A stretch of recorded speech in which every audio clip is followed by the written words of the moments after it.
Ladies and gentlemen, well, welcome to Meet People, this podcast, the Southwest Meat Association. I can't wait to have these conversations, and we're going to do everything we can to make it entertaining and valuable and a great representation of meeting the people.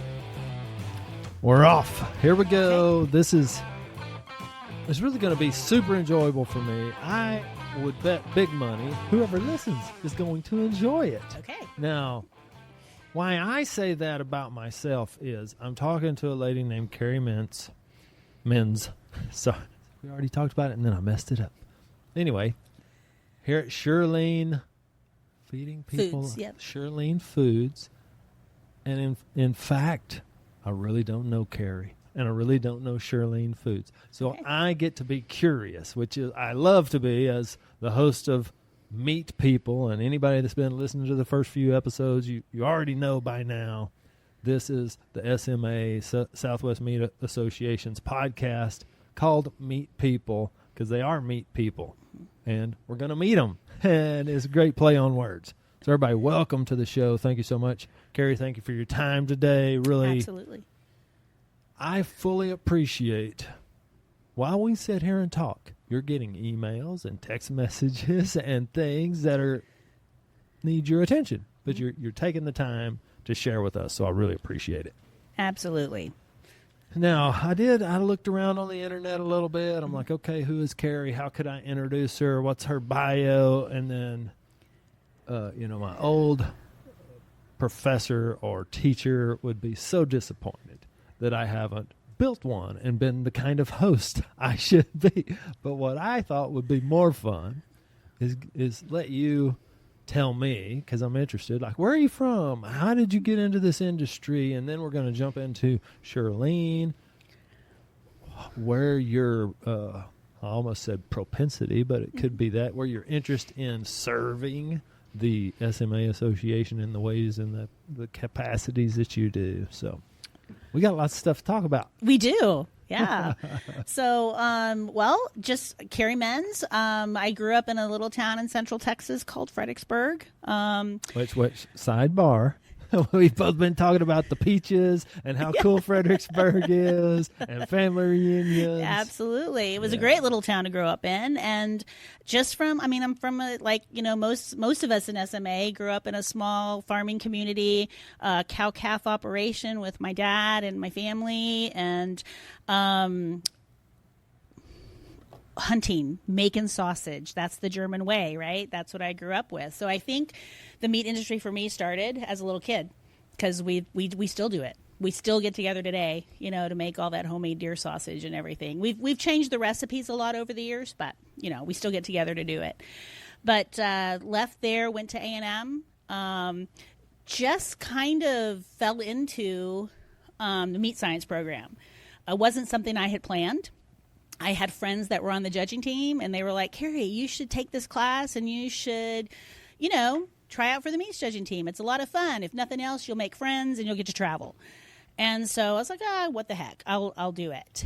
And got on the meat judging team. Joe Harris was actually my coach, so I've known Joe for a really long time, and fell in love with it and realized, why can't your childhood fun become a career? So that's kind of how it started for me. And when I graduated, I had the opportunity to work for a little company called Owens Country Sausage. And they were very, very big members and supporters of SMA. Okay, so time out, just real quick. Owens Country Sausage. Mm-hmm. That's not the big Owens that I'm thinking of. It is the big Owens you're thinking about. You said little. I was like, you told me for a curveball here. Is this the one I don't know about? No, I say little because it felt like a small family to me when I started. We had one plant in Richardson, Texas. It was a kill plant, and we produced fresh sausage all the way to fully cooked. So I got one end of the spectrum all the way to the end. You're harvesting and going all the way to fully cooked products. So I got a lot of education, a lot of experience with them. And I was with them for 26 years through a lot of different acquisitions and changes over time that the company went through. But that's kind of where it solidified I was in the right place. I was in the right career. the meat science world was large but small, right? Yeah. It's a very big industry, but once you get in it, you run into the same wonderful people all the time. And I found that to be really refreshing. And just the challenge, right? The challenge of how food changes, laws change, regulations are changing, people's interests are changing. You know, you kind of have to evolve. And I've been in quality since I started. And there's never a dull day when you're in the quality department. Probably other departments too, but quality department, I feel like you never start your day the same as it's going to end. It's true. Yeah. It's a great place. So I kind of am tilted more towards sales. From you could probably tell. I love talking to people. I love the relationships. I think that's the piece I love so much. I think you like those things too. But you also have this. Almost anybody that's been in quality their whole career, you just have a real attention for detail. You have a real belief that it is on us to make sure this food is good, safe, all of these things. We can also pass all these audits. I mean, people got the Texan was coming out. People got no clue. No. They really don't. I don't, and I'm in the business. I don't really fully understand it. Now, I started there. I know what HACCP is. I know what a GMP is. I know what a SQF audit is. I know what an organic audit is. I know these things, but it's not my daily, kind of thing that I do. Now, so I'm curious. I'd like to pull on this string a little bit. Okay. So Joe had a similar story. I mean, it's like you weren't planning on this. It just happened to be a thing that you liked, and then a friend got you in. If you're listening and you don't already know Karrie and you don't already know Joe, join the SMA. Come meet them. They'll help you understand the opportunities and the amount of enjoyment, satisfaction, fulfillment you can get in the meat business, in the further processing business, and the associate member businesses that support the meat business is just really, it's just amazing. It is. It's an amazing family. And I mean, just earlier this week, I pulled out, the directory and was needing some help with something and needed a contact because people move around, people change, right? And it's right there, everything is there. Everybody you need is right there in that directory. For a sales guy, that is like this exists. Oh my gosh. The guy's number that I need to talk to is right here. Matter of fact, it's his cell phone number. Wow. Yeah. So that directory is super valuable. So you started judging meat.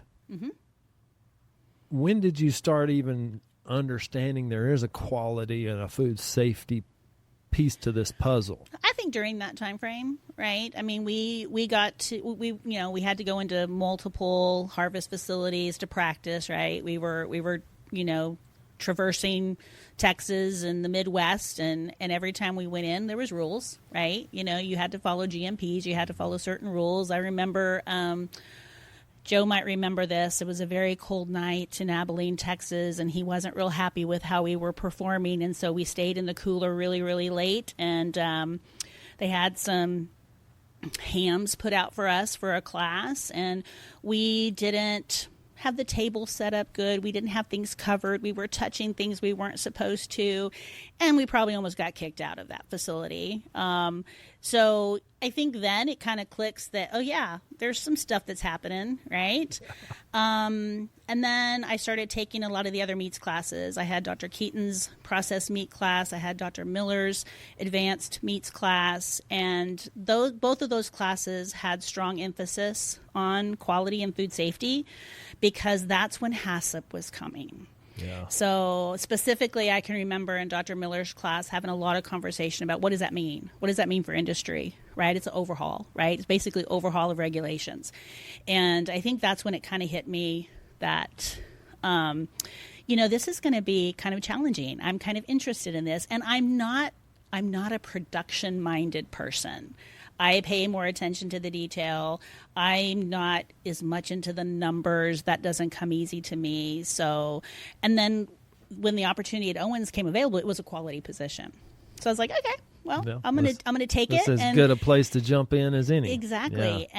And from the time I started, Owens was committed to educating us, right? I mean, there were classes happening all over the state, right? Which was kind of perfect timing because everybody's like, yes, how are we going to survive this? How are we going to get through this? At the time, HACCP sounded like death. You know, it's like this.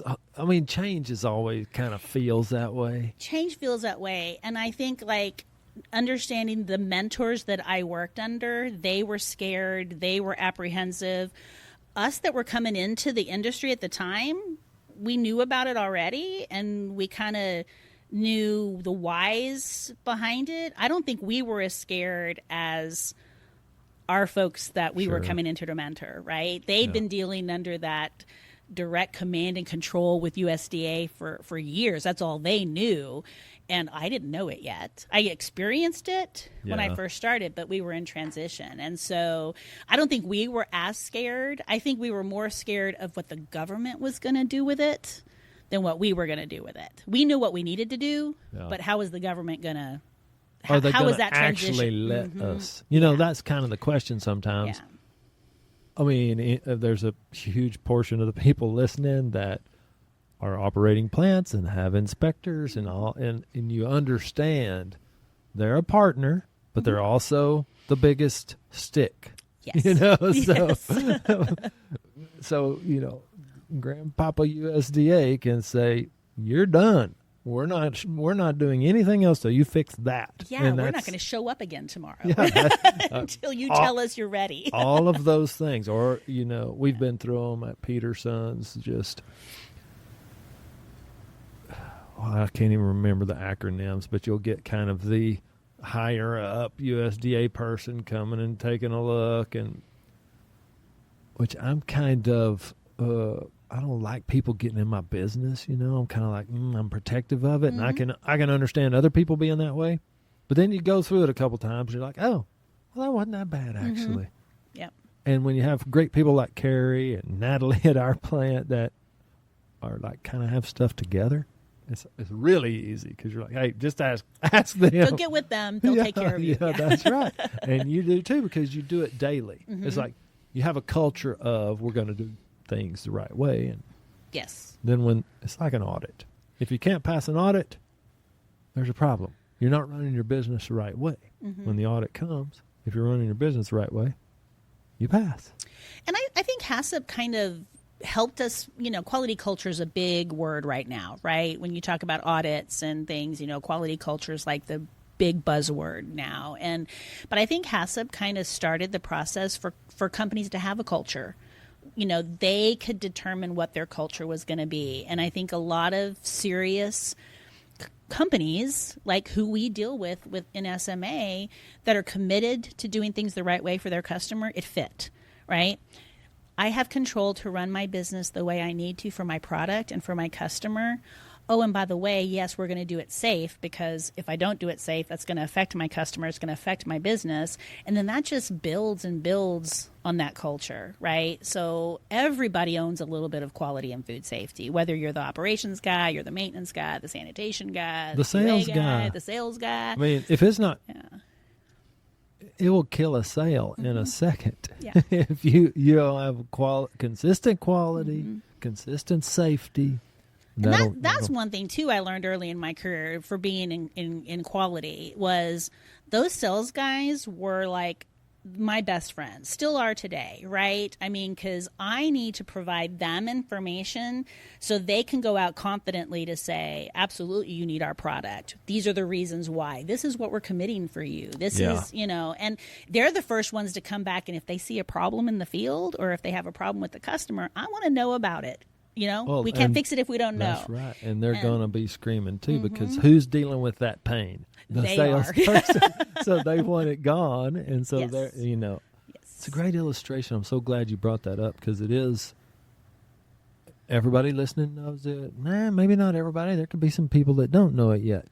But we're all tied together in a business, really in the industry. Yes. Like Peterson's needs to support Shirlene. Shirlene can support Peterson's just by consistently doing the right thing, and then all people are just confident in our industry.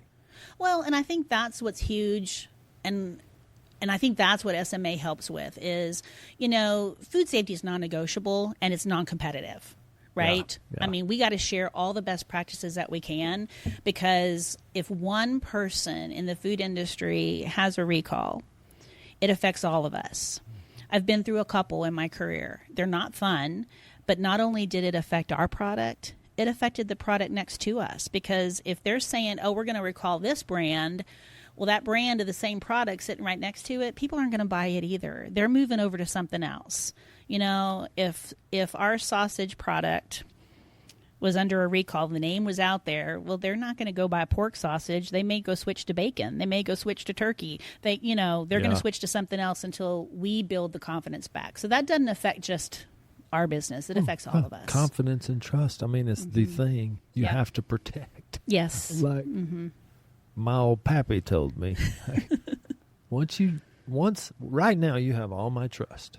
But the day you give me a reason to take any of that back, it's going to be real hard for you to get it back. So it's true in business. It's certainly true in food, when, food safety, when somebody's feeding their family. I buy sausage for my kids and I take it home. I just don't even think about it. I'm not worried. We eat it. It's good. They go on. Life is good. Well, it's all good. Some places it's not that way. Some places you're like, I hope we don't get sick. I'm saying that. I've never really experienced it. But I trust American, the USDA, and our systems a lot. I do trust our system. And I think the overhaul of that system back in the day with HACCP was a really good change for that system. But you're talking about trust. And feeding people like family, that's our slogan for Shirlene. One of my very first mentors in the industry, I was learning. I was onboarding, I was learning, and I'm like, how do I know if something's good or bad? Or, I'm looking at this right now thinking, I don't think that's really good. And that mentor was sitting there going, that's right, Karrie, it's not. Because if you're not going to go feed it to I didn't have kids at the time, but if you're not going to go feed that to your grandmother, then it's not good enough. Yeah. And honestly, I still train my team members for that statement. If you wouldn't feed it to your kids or you wouldn't feed it to your family, then it's not right. Yeah. We're not doing something right. From a sales perspective, you put the sausage, the bacon, whatever it is, in front of potential buyers in a conference room like this, and it just keeps sitting on the plate. That is not a good feeling. Yeah. What you want to see is empty plates, and then you've made the first step towards, a real opportunity. Mm-hmm. Oh, I want to circle back because you mentioned German heritage or growing up in Fredericksburg and what you did as a kid. Why not make that a career? Mm-hmm. So my mom is of German, Polish descent, and they made a sausage she's begging me to replicate. And I can't, because some of it's just process. Mm-hmm. Some of it is hand mixing and all these things. Do you have memories like that a recipe that you're like, you still make, or that you wish you could replicate? Anything like that? Yeah, we have a salami recipe that we built over time. It started as a friend of the family gave us one, right? Yeah. Hey, try this.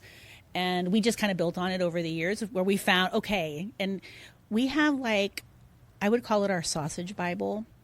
Every year when we get together, my mom has the papers, right? Yeah. But we write everything that we do. So every change we make, every, whatever we decided to do something different, we just log it, right? We just log it. So turned out to be so valuable for you in your career, didn't it? It did. Because I've been there, when Neil's R&D in something, you never know what it was because he never writes it down. He's just, oh wait, throw a little bit of that in there. Throw some garlic in there, It's like, well, how much was it? We need, I just some, that doesn't work very good. So it's great to have people. That's how the old recipes work. Right. My grandpa and them, they just threw stuff together, and that's how that was. We were like, okay, we need some consistency. So that's when we started measuring, right? And we started, figuring that out. But yeah, that's when the Bible started, is we were like, we better track these changes. The Sausage Bible, I love it. But also food safety played a role in that, because the more educated I got and came home every year to help, our process evolved. Yes. Yeah. My parents would be like, are we doing this right? Are we being sanitary? Do we need to, so now that's the big joke, right? Is, oh God, Karrie's going to be here. We're going to have to follow all the rules and bring your smocks. Yeah. Karrie's going to be here. But it's fun, and it's that our kids, my sister and I both have kids that are very active and engaged. They all love to come back for it. And my son, actually, this year, he's at Tarleton, works at the Meats Lab. And I don't know if I should say this, but they allowed him to use the Meats Lab to smoke some smoked sausage, because we don't typically make a lot of the smoked sausage, things like that. We don't have a great way to do that at home. And so he did that this year, and he was just really proud and really excited that he got to, go do something on his own. Mm-hmm. So, yeah. To me, that's exciting as a parent, to have a kid that is like kind of likes your world and the things you do. I worry about that personally. My daughters, they don't ever really come to work with me. They've been there a time or two, but they don't get their hands in it. Yeah. But we'll just see what their journey ends up being. It's surprising, because most everybody I talk to, save Amber Ondersek, she was in the business, has always been in the business, and that just worked. Well, most of them are like, I'm surprised I'm here.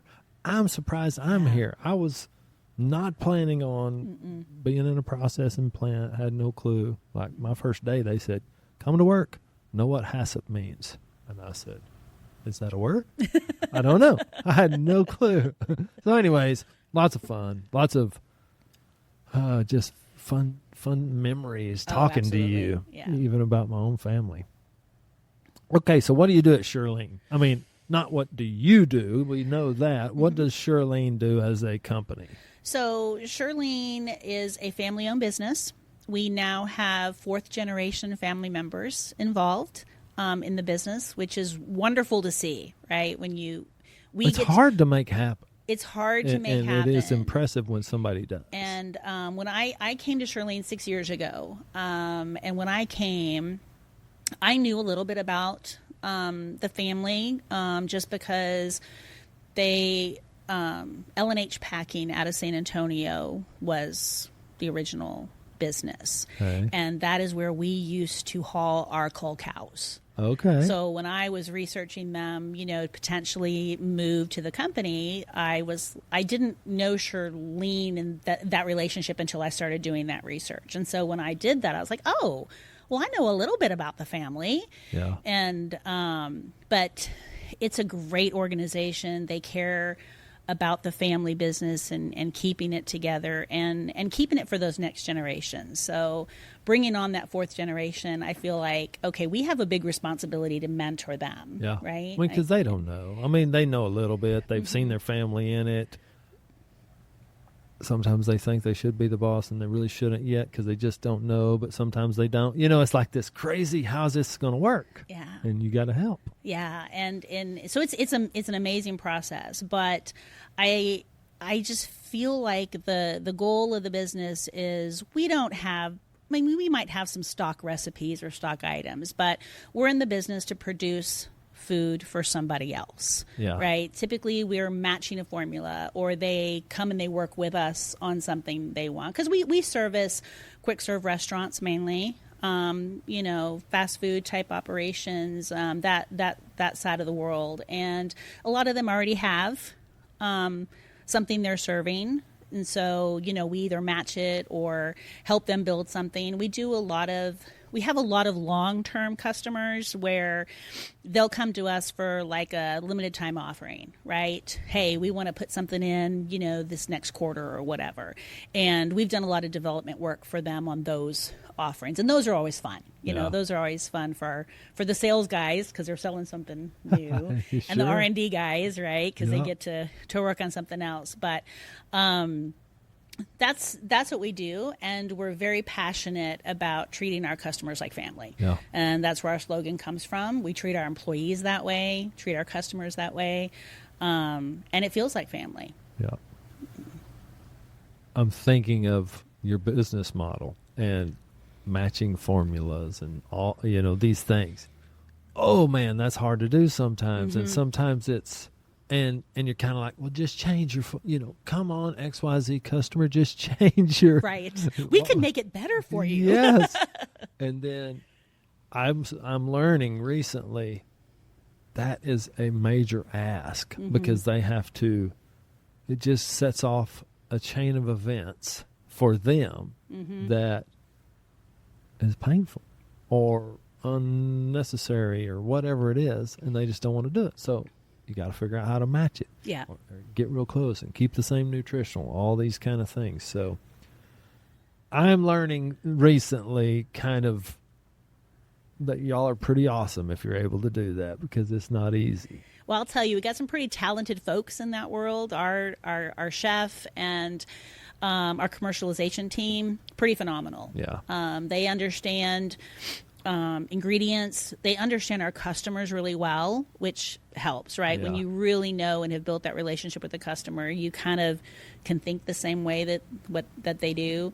So they do a phenomenal job in that area. I feel like we get the easy part because, they get all the hard work done. We just have to make sure it happens. Yeah, that's right. Continuously. Which that's kind of fun. Dream it up. Test it, facilitate it, sell it. Yeah. Okay, cool. Thanks for telling me that. Now, we can't really end the conversation without asking, a little bit about why do you serve? Like, why do you get on the board at the SMA and join on those meetings and interject your thoughts and give direction to where does that, why? So I will say my journey started back when, early in my career, because, Owens was very involved. So our leadership was very involved. So I always knew about SMA. They were very open about what they were doing for the organization and how it was benefiting us. And we utilized SMA for training, regulatory help. I mean, that's probably early in my career was one of the first two things I really utilized SMA for was training, and then regulatory guidance. Right? I mean, we when you're sometimes you need somebody to bounce it off of, Absolutely. or somebody that might have heard about it from somebody else. Yeah. And then I got the opportunity to start going to convention in the summer.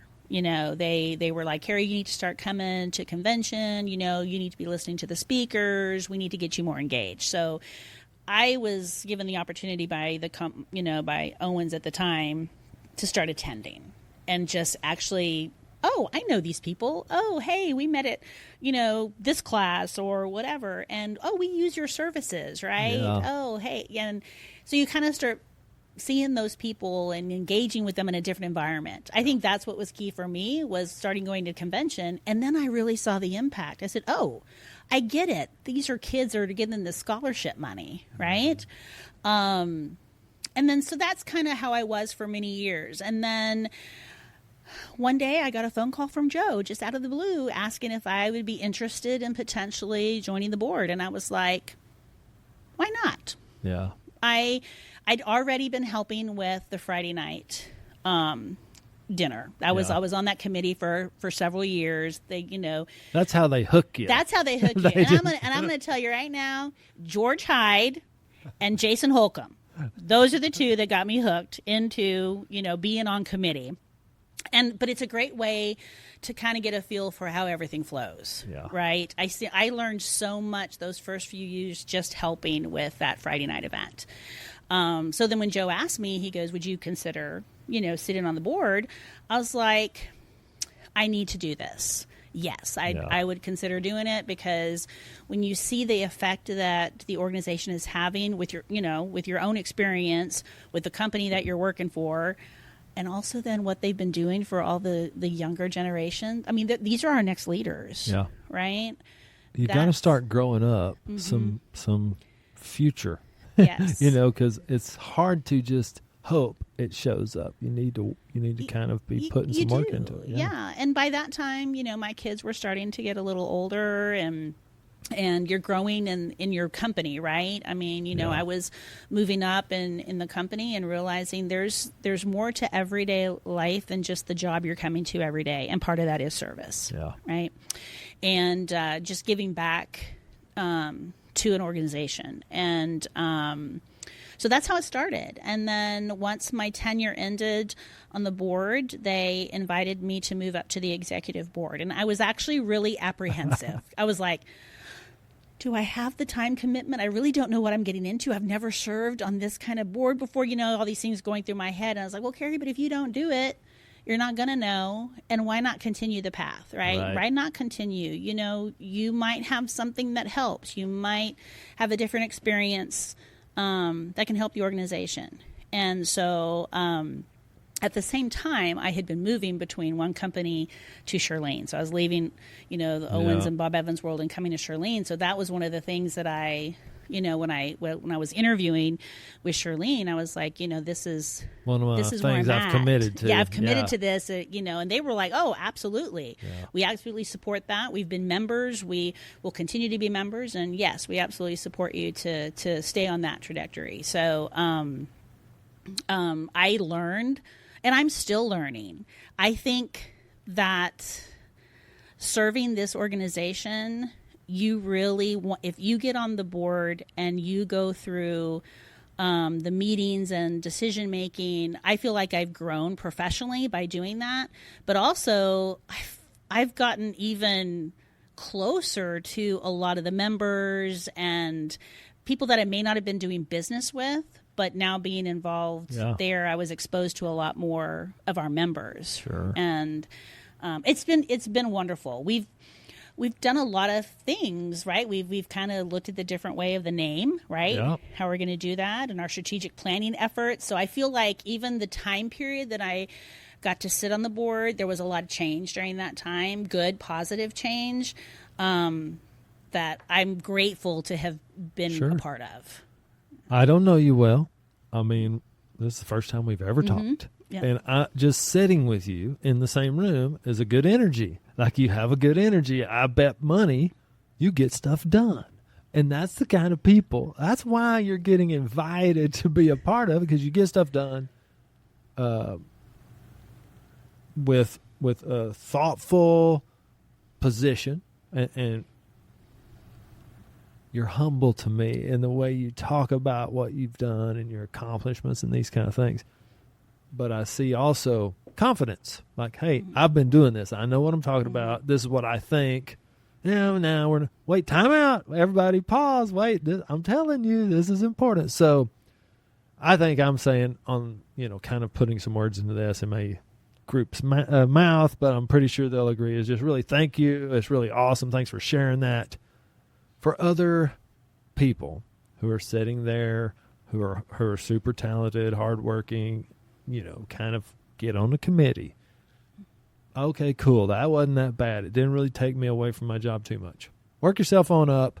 Be a part of. It just never does go bad when you get involved and you try. Mm-hmm. Even if it wasn't the result you want, it's not bad because you get better. Yes. So anyways. Yes, absolutely. Yeah. Outside of that, you going to be at the convention this year? I will. Yes. All right, good. I'll get to see you again. Yes. So then we'll have seen each other twice. We don't bump into each other between here and there. Everybody, Karrie Menz, Surlean Foods, tell your friend about this podcast so they come listen, because we're going to talk to somebody else next time. And it's always going to be fun, interesting, some education, some perspective from meat people. Thanks, Karrie. You're welcome. Thank you, Neil.